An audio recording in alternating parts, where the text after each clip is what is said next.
Assistant Professor in English, Amal College of Advanced Studies, Malappuram. We are privileged to have you here in this platform of ASA under Higher Education Department, Government of Kerala. Okay, sir, you can start this. Okay. Thank you, Sriti. Hello, everyone. Very good morning. Hope you all are staying safe in these tough COVID days. I welcome you all to my online session on British modern fiction and overview. At the outset, let me thank ASAP team for painstakingly organizing an effective teaching platform for the students of our state. Today's session is designed to give you an overview of British modern fiction. This topic is taken from a course prescribed for the study of MA English program. The name of the course is 20th Century British Literature. In this course, you shall learn modern literature through various genres like plays, poems, essays, and fiction. My focus here is on modern fiction. In your classrooms, you might have learned the general features of modernism and specifically features of poems, modern plays, essays, and fiction. In this session, modern British fiction, we are going to discuss essays of modern fiction. Modern fiction needs to be discussed from multiple perspectives. As such, I would like to mention a few learning objectives of the topic under discussion. Generally, we will try to trace the broad developments of British modern fiction. Developments from technical and content aspects. And also we will try to explore the theme of tradition and innovation. We will identify the psychological and sexual experience and its representations in British fiction. And also, as it is a prescribed study, prescribed essay, we will look into detail the essay written by Virginia Woolf, The Modern Fiction, and also other critics like Terry Eagleton, T.S. Eliot, and so on.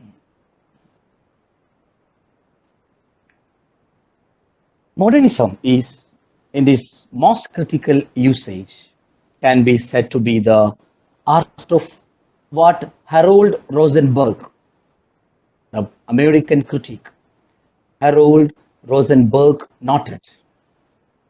The tradition of the new. He defined modernism as the tradition of the new. We know that it is experimental, formally complex, elliptical.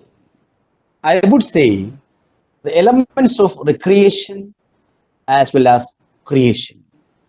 Most importantly, modernism tends to associate notions of the writer's freedom from realism, materialism, traditional genre and form, with notions of cultural apocalypse and disaster. This point is very important. Modernism, let me repeat, tends to associate notions of writers' freedom from realism. You know that 19th century fiction and the beginning of 20th century fiction were also celebrating realism. But we can see modernism and the mature modernist writers were dissociating with realism, materialism, and traditional genres and forms. With notions of cultural apocalypse and disaster. Its social content is, you know that, modernism, and its social content is avant-garde in nature, or we can call bohemian in nature. Avant-garde means something new, innovation, experimental.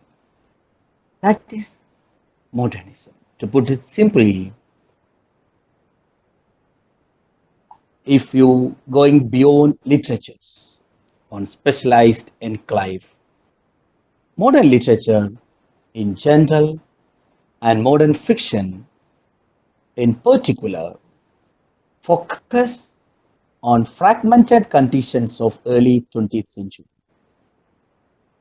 Further than this, there are several modernisms or modernisms emerged from an intensifying sequence of movements such as symbolism, individualism, futurism, post-expressionism, post-impressionism, expressionism, imagism, Wordism, Dadaism, and Surrealism.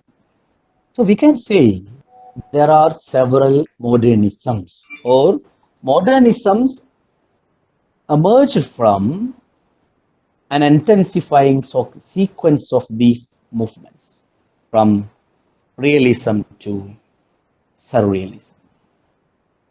Modernism and its stylistics have been interpreted variously by famous writers and critics like T.S. Eliot, Virginia Woolf, Ezra Pound, Terry Eagleton, and Williams Carus Williams. The most celebrated modern literary critique is the use of stream of consciousness. The crux, the crucial point of modern fiction and modernist literature in general is the use of stream of consciousness.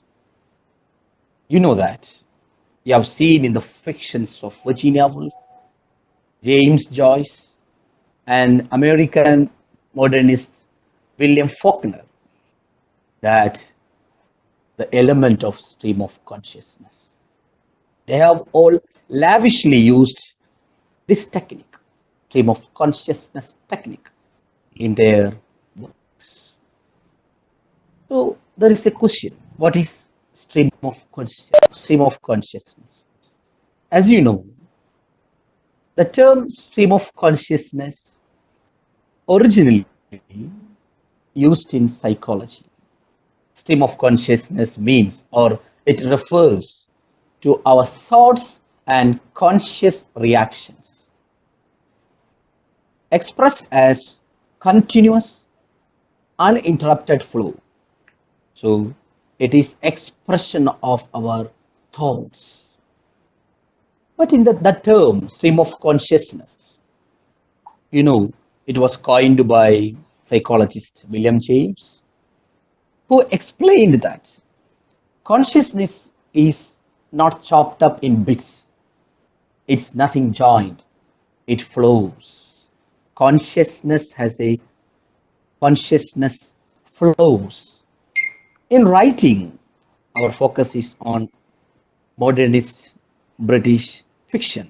You can see in writing, stream of consciousness defines a narrative style that reflects the natural flow of thoughts in the character's mind. Natural flow of thoughts in the character's minds, offering readers a unique point of view. So, stream of consciousness in literature, or this literary device, is also referred to as interior monologue.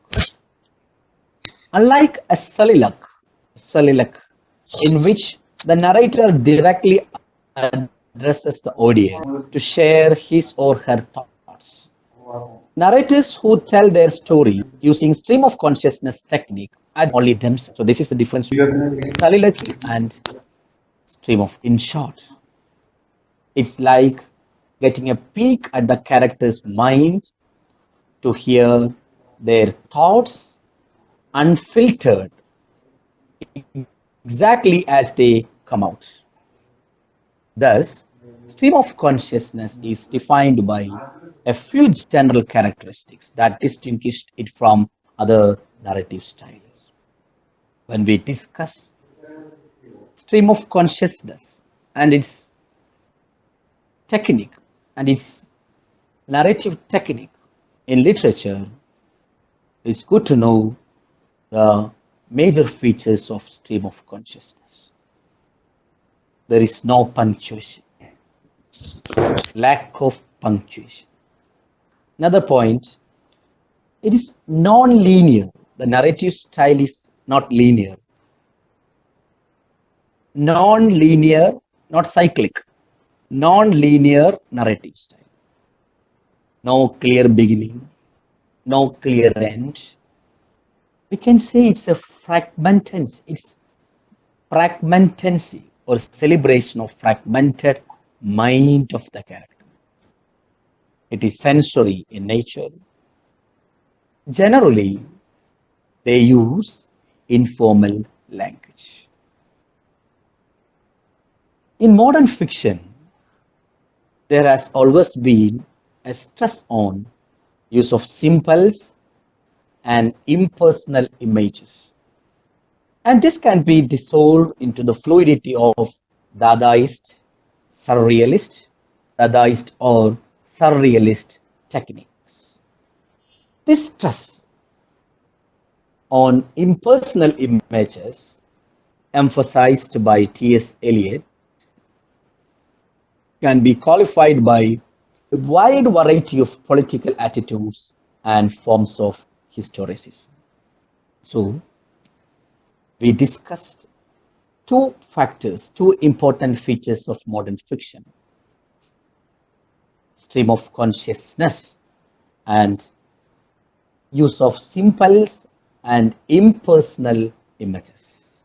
Use of symbols and impersonal images. Another point we have to consider in this regard is modernism upsets the realistic surface of literature. The beginning also, I told you that modernist writers were trying to dissociate from realistic and traditional mode of writing. To put it another way, modernism upsets the realistic surface of literature. In short, modernism remains a loose label. We can dispute about when it starts, when it ends. We can have a dispute on this when it starts and ends and other things. So this is the general features of modern fiction. Now, I would like to bring your attention to the two influential essays which explore modernism and its impact on British fiction. The two essays are T.S. Eliot's Tradition and Individual Talent and Virginia Woolf's Modern Fiction.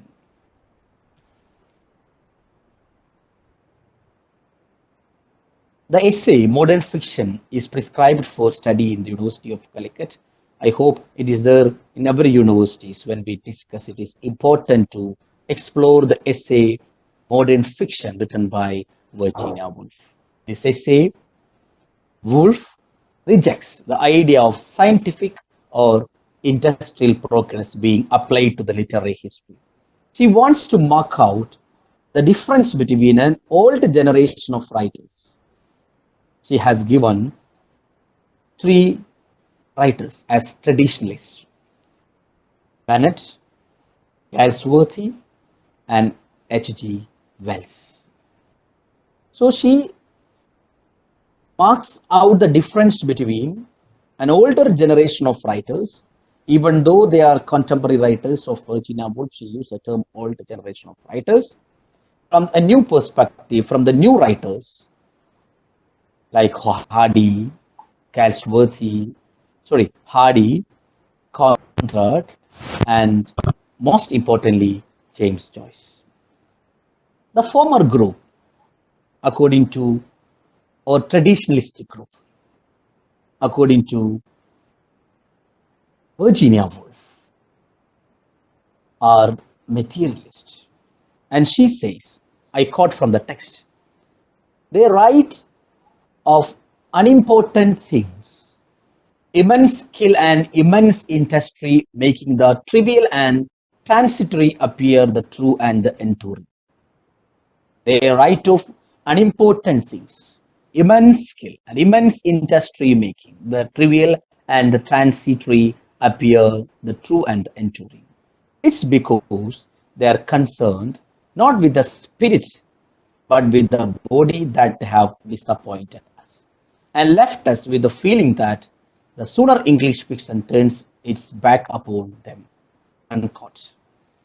According to Woolf, through these lines we can understand, she explains the problem with materialists is that of their dependence on social and formal conventions or convention, which restricts the writers to convert impressions into representational forms.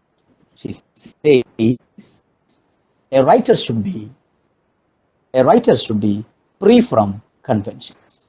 This is the argument made by Virginia Woolf. Writer should be a free man and not to a slave conventions. So she is attacking conventions and conventional writing style with comparing the traditionalists to spiritual or spiritual writers. She used the term spiritual to address the new writers like James Joyce. A strange claim, a question Woolf is asking here. Who is imposing these forms of repression on their writer slave? Why these writers are slave? She used the term slave. It's in a sense slavery to follow the tradition. Woolf further argues that the purpose of the writer should be the delineation of a deeper human consciousness. Here lies the term she refers stream of consciousness. A deeper human consciousness, and she defines human life as a luminous halo, a semi-transparent envelope surrounding us from the beginning of consciousness to the end. Writers that can convey this halo are what Woolf calls spiritual writers. So she is comparing traditionalist writers with spiritual writers. In this respect, Virginia Woolf mentions in her essay James Joyce and Joseph Conrad as innovative or spiritual writers. Putting an exact emphasis on the work of Joyce, she points out that Joyce's literary works recorded the atoms of life in the stream of consciousness. Joyce's technique explored the inner recesses of human psychology. In connections, she also talks about an example from Russian literature, particularly the writings of Anton Chekhov.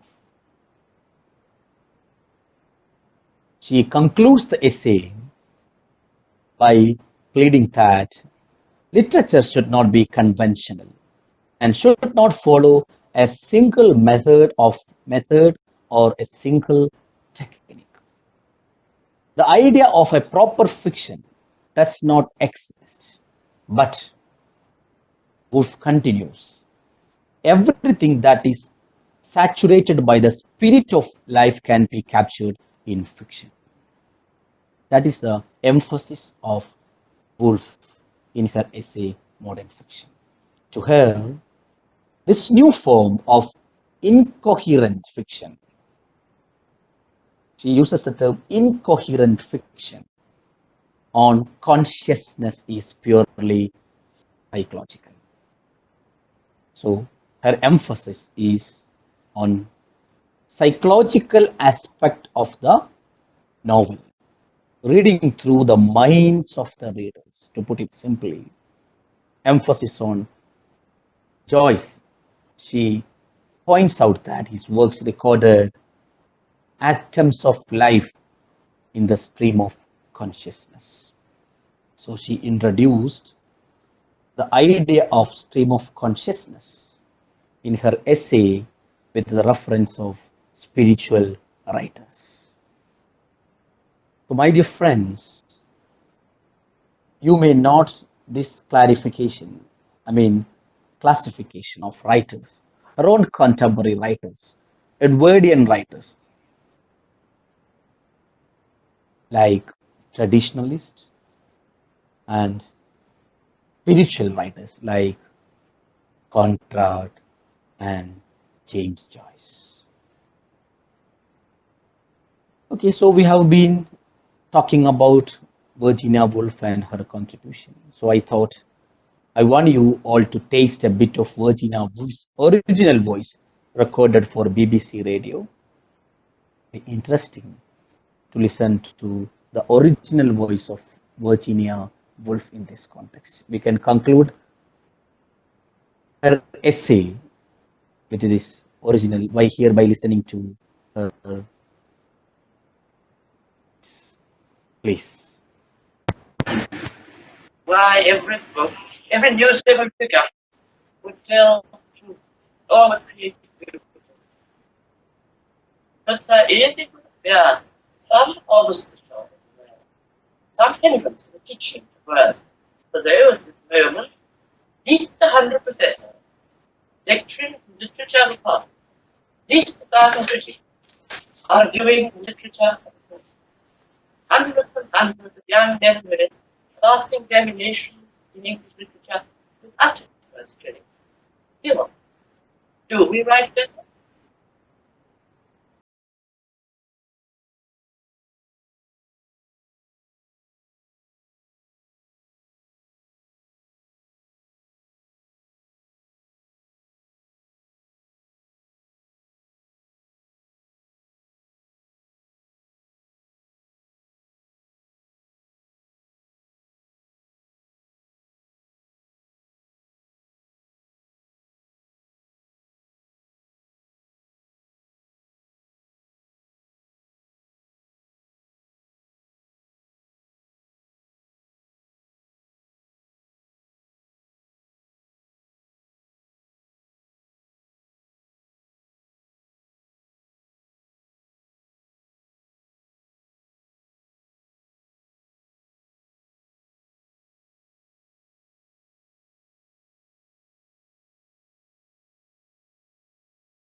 I thought to give you an original voice of Virginia Woolf. So let us conclude that essay, Modern Fiction, by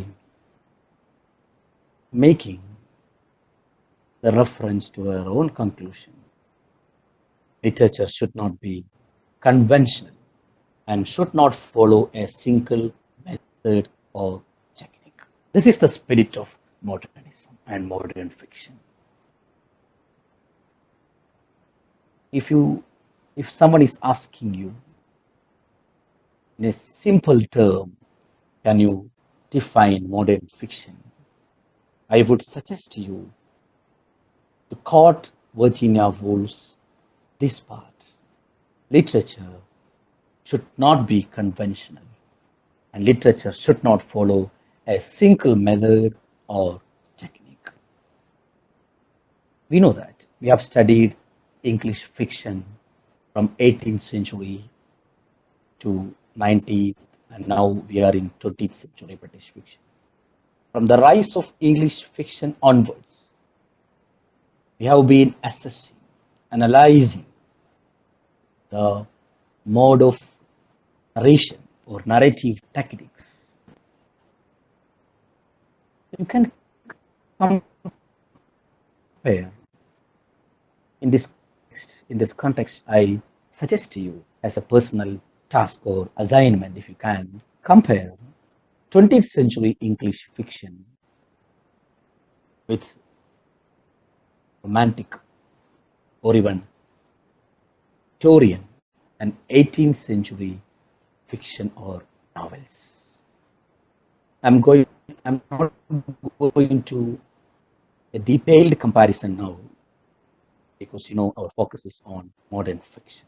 But I suggest, if you can, also at the end of this session, I will give you some books for study, recommended reading list of books. The PDF, the soft copy of these books are available with me. If it is not available, please let me know. My email ID will be shared at the end of the session. And also, you will have chance for raising questions or clarifications in this topic. So now I want to talk about or continue what Virginia Woolf talked about. Terry Eagleton, another British thinker, Marxist thinker and critic. What is his observation on modern fiction is also important to explore.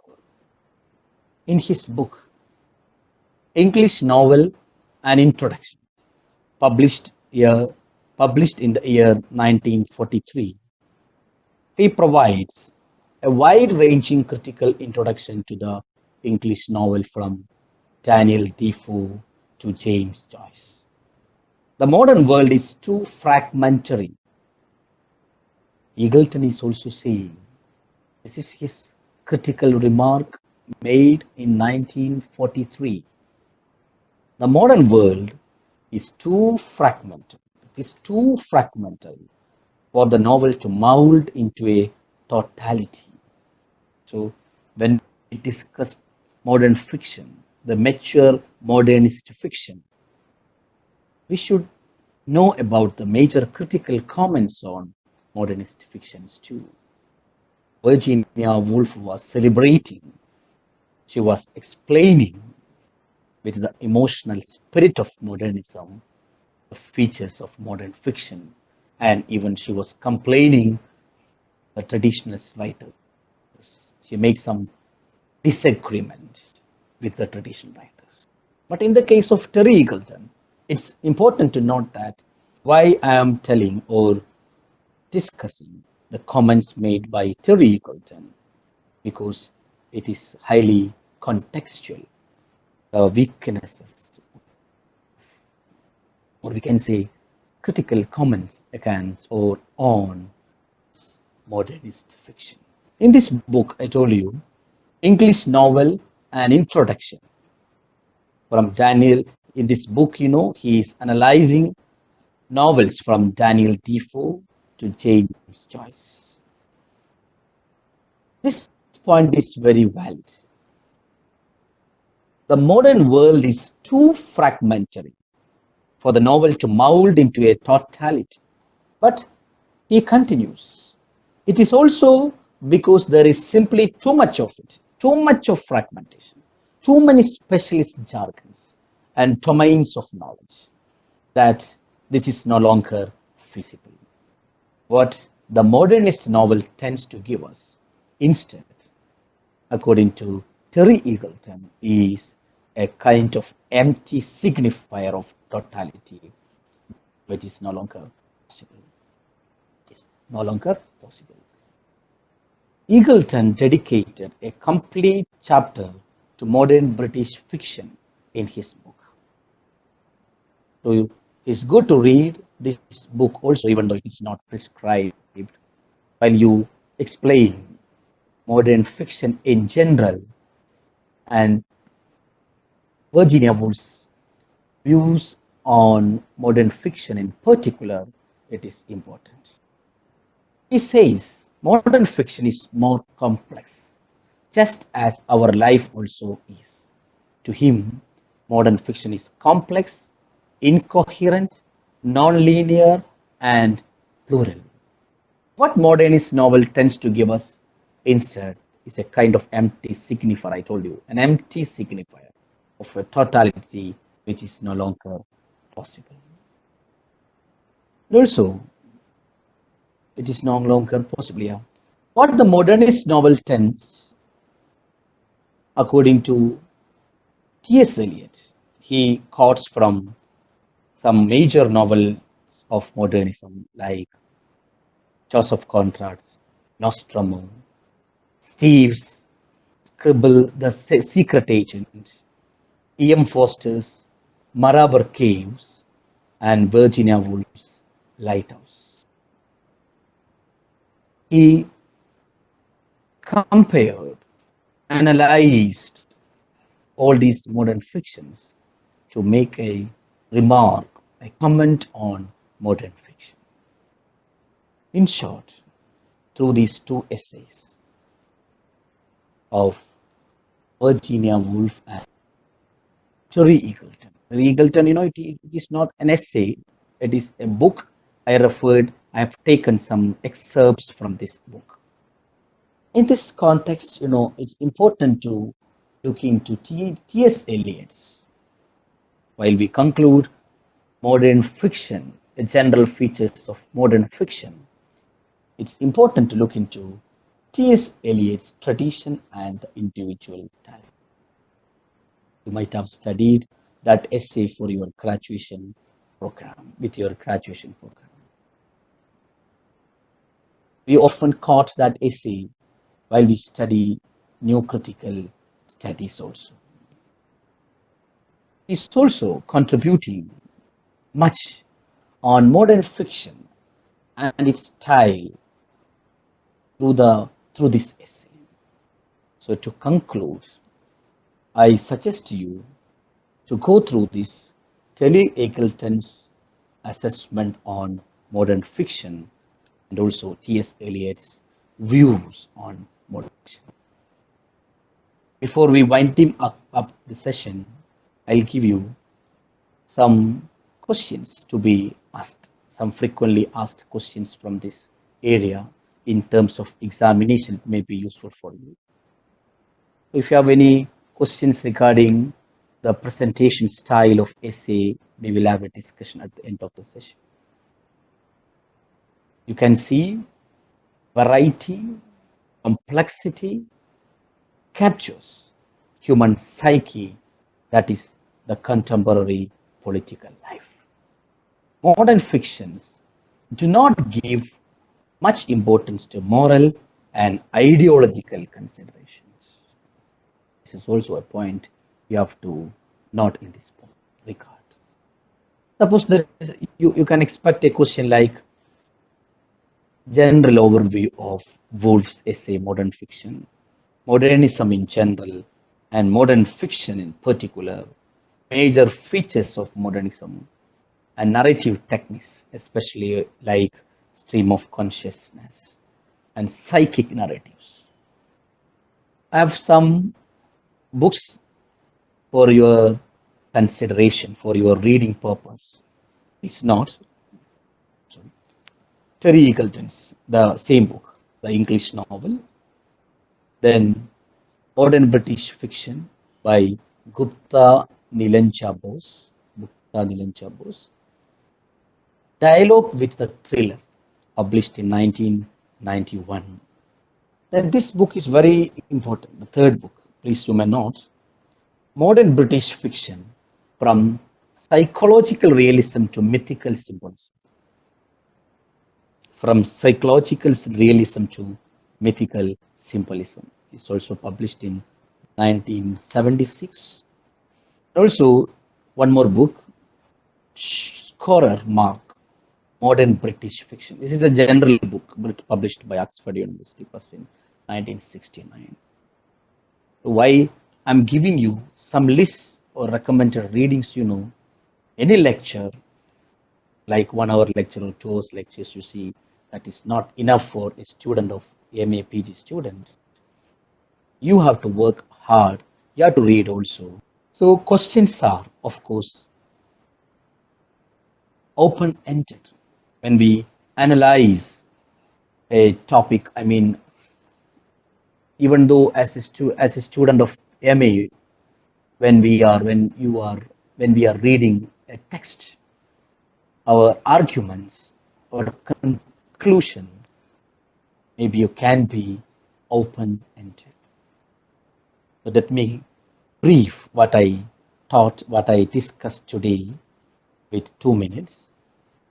We started with modern fiction, its multiple perspectives on modern fiction, and what are the general characteristics of modern fiction, British modern fiction. As you know, our paper is 20th century British fiction. That's why we were limiting to British fiction only. You can also see modernism and modern fiction in Indian modernism, American modernism, Russian modernism. Even Virginia Woolf also made a comment on Russian modernism. And what's Harold Rosenberg's opinion? Why he called the term the tradition of the new and the experimental, formal, complex, elliptical nature of modern action. And also we discussed most important aspect of modernism, that is they are trying to free from realism, materialism, and traditional ways of expression. So, and also furthermore, we had a discussion, the intensifying the sequence of movements from realism, symbolism, futurism, imagism, orcism, Dadaism, surrealism, and also to the stream of consciousness. This was our narrative style. Modernism. Later we discussed modernism and stylistic features, especially the view of Virginia. So in this context, let me repeat the term stream of consciousness, interior monologue, psychological aspect of the modern writer, psychological narratives, we can call it as psychological narratives. So stream of consciousness we discussed in detail. So you may note how stream of consciousness writing is different from realistic or 19th century and Victorian fictions. In stylistics also, in formal aspects also, major differences are there. Content-wise differences are there. I noted lack of punctuation, non-linear narratives and no clear beginning or end. After modernist fiction, the next semester or the next paper, we will see postmodern fiction.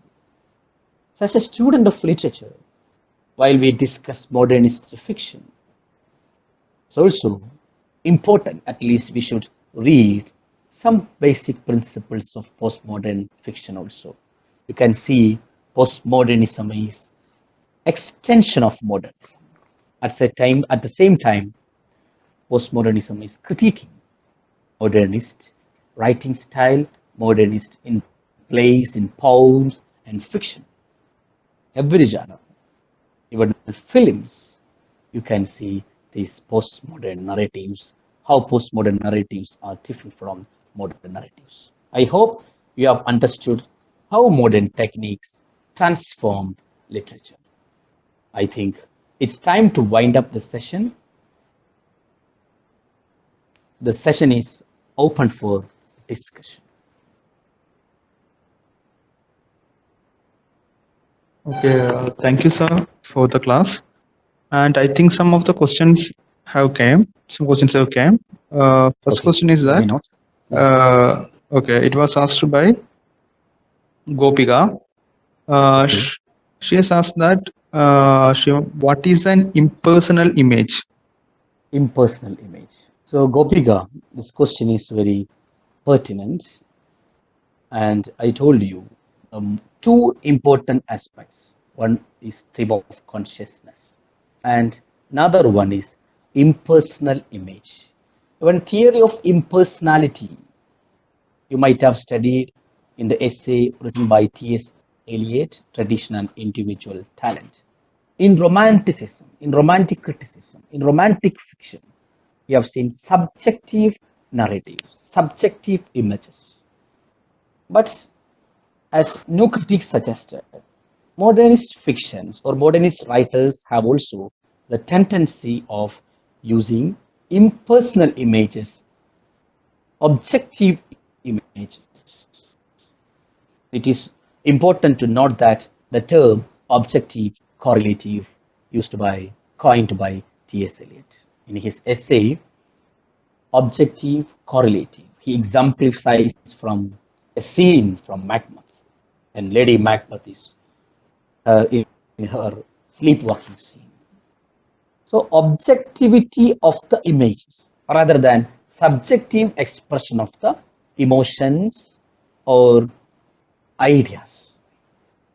That is why this term impersonal image is very relevant while we discuss modernist fiction.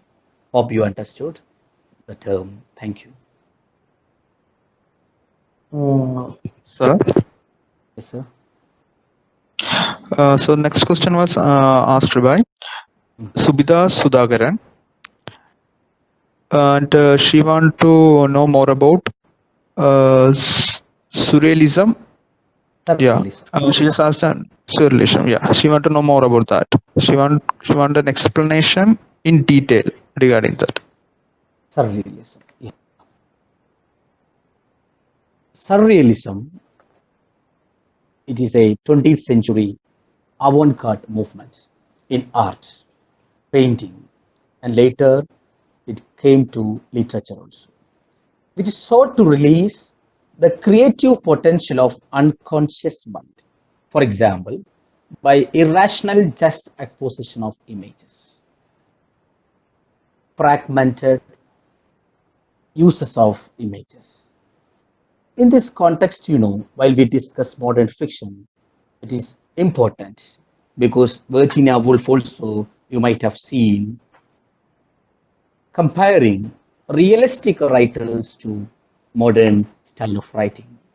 Realistic writers, realistic images, realism, we believe as it is, the scenes, the images of as it is.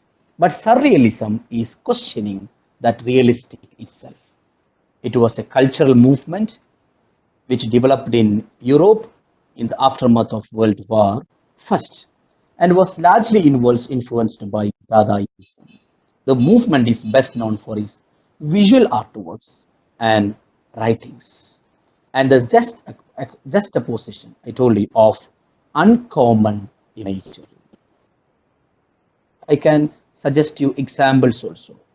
Hayavadana, for example, Indian play Hayavadana, or any modern fiction also you can see surrealistic images, surrealistic elements. Artists painted unnerving, illogical scenes, sometimes with photographic precision, creating strange creatures from everyday objects, and developing painting techniques that allowed the unconsciousness to express itself. So through surrealistic strategy, modernist writers were traveling through the mind of the characters, mind of the topic. That is the basic detail of surrealism. My point was, it is a strategy of modernist writers, and they were influenced by surrealism. Thank you, Sakita. Okay, sir. Okay. The next question is asked by Amrita T. She want to know the important questions from modern fiction from an exam perspective view. Modern fiction.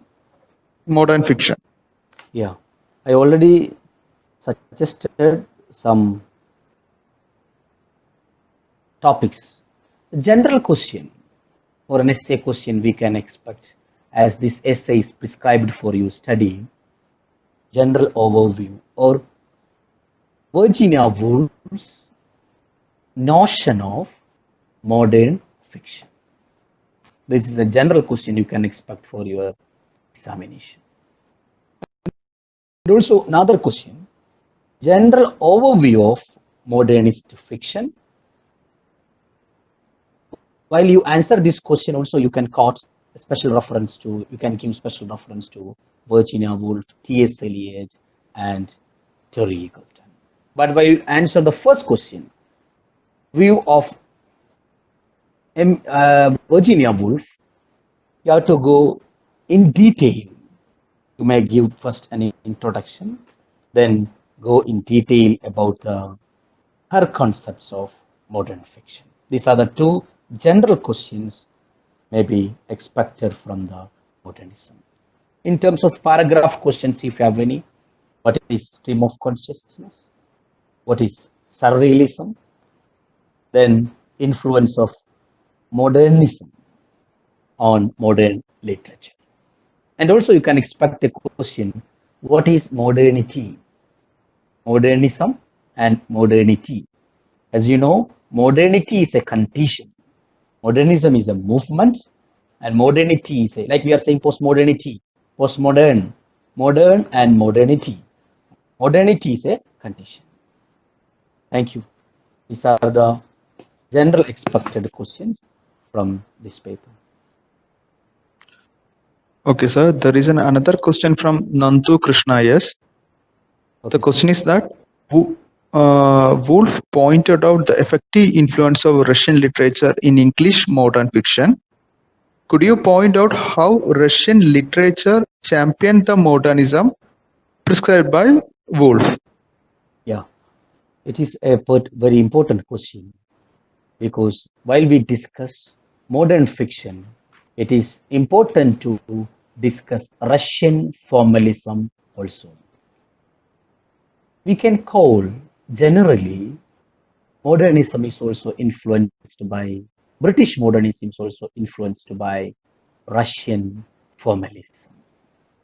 In her essay, Modern Fiction, Virginia Woolf quotes the name of Anton Chekhov, his uses of modernist techniques also. In this essay, you can see two writers are getting more emphasis. One is James Joyce, and another one is Anton Chekhov. The Russian writers are or were actually forerunners of modern techniques. We can say for modern techniques. They were experimenting, like Anton Chekhov. They were experimenting formalistic techniques. And there is a reason also, that Russian critique, the influence of Mikhail Bakhtin in Russian modern formalism. Woolf also mentions a lot of Tolstoy, not in the essay, but in the other context, in other essays, in her speeches. She's talking about, she's very much concerned on talking about Tolstoy and his Anna Karenina. So this is the influence of Russian formalism and Russian writers on British fiction. I hope answer is clear. Thank you. Okay, so there is another question from Devika Lakshmi. Yes, sir. Okay, she want to know more about futurism. She has given that. Could you please explain? About futurism? Okay, futurism. When I discussed the major elements of modernist techniques, I used the term futurism. Futurism is an artistic and social movement that originated in Italy in the early 20th century. It emphasized speed, technology, youth, violence, and objects such as the car, airplane, and industrial city in their paintings and literature. We can see it is innovative. That's the point in the context of modern fiction and modernism. Discover the latest. Discover innovations. That is what the crux of futurism. They are focusing on technical, for example, machine or representation of machine age, dynamism, as I said, speed, energy, vitality, and change. So in this context of modern fiction, it's highly relevant because we are talking about evolution of modern fiction from the realistics to a mature modern fiction. So futurism, in short, innovative in nature. In that way, it influenced modernism. It captured the pulse of the times. That pulse of the time. Thank you. Okay, sir. There is a question from Hanna Sitara. She wants an explanation about avant-garde and bohemianism. Avant-garde and bohemianism. Bohemianism. Bohemianism. Sorry, bohemianism. Bohemianism. Okay. Both are same. Avant-garde and bohemianism. Yeah. I used it in my slide also, the term, the influence of. We can call the modernism is an avant-garde trend. I used a slide, avant-garde trends. Innovative, novel, new, experimental. The term avant-garde stands for innovation, new, experimental ideas, and it is the method in arts, music, and literature. What is called avant-garde? If somebody is asking to define, the dictionary word originates from French language. It translated to vanguard or foreguard. It was a term in the military to describe a small troop of highly skilled soldiers who went ahead of the rest of the army to explore the terrain and warn of possible danger. So this is the duty of, or this is the implication of avant-garde's influence of avant-garde on literature. They are futuristic. They are using latest techniques At the same time, bohemianism, that's also has same meaning, means unconventional, a term associated with bohemian artistic and style. My point in this essay is both avant-gardes and bohemians are the modern elements of bohemianism and avant-garde innovations. Thank you. Okay, sir. I can conclude. So one word okay, I think for my conclude. friends. Yeah, modern fiction. Please read original essays written on modern fiction, also novels of modern fiction. No, I think there is no question more. So let me take this No, there is no opportunity question. to thank all of you, especially the entire team of ASAP, for arranging, organizing, and giving this platform for the students of our state. Thanks a lot. Thanking you all. Thank you, sir, for this informative class. Hope to see you again in this platform again. And this online class is provided by Government of Kerala through ASAP, free of cost to all. There are a lot of effort being put for conducting these classes, so I request all of you guys to share the news regarding the class so that each of you become a responsible citizen and work along with the government in this COVID period. So I repeat, you can support government effort in this period by sharing news regarding the class so that people in need of the class can join. So thanking you all again for your cooperation. Jai Hind. So by this note, I am winding up this class. Okay, thank you, sir, once again.